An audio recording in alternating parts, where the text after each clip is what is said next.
ఈరోజు ఇంత సేవ నేను చేయగలుగుతున్నానంటే నా చుట్టూ ఉన్నటువంటి ఆత్మీయ కుమారులు కుమార్తెలు కల్వరి పరిచర్యలో పాల్పంచుకుంటూ ఈ పరిచర్యను పెంపొందిస్తూ ప్రతిదినము బహుగా ప్రయాసపడుతున్నా నా ప్రియమైన తమ్ముళ్లకు చెల్లెళ్లకు నా ఆత్మీయ బిడ్డలకు నా హృదయపూర్వకమైన కృతజ్ఞతలు మీకు తెలియజేస్తున్నాను.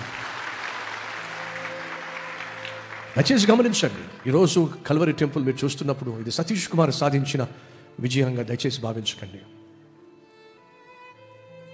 ఒక చెట్టును చూసినప్పుడు ఆ చెట్టు బహుగా ఫలించినప్పుడు మీరు సాధారణంగా చెట్టునే మెచ్చుకుంటారు, కానీ ఆ చెట్టుకు ఆ ఆకులు లేకపోతే, ఆ చెట్టుకు ఆ పూత లేకపోతే, ఆ చెట్టుకు ఆ ఫలాలు లేకపోతే మిగిలేది మోడు మాత్రమే.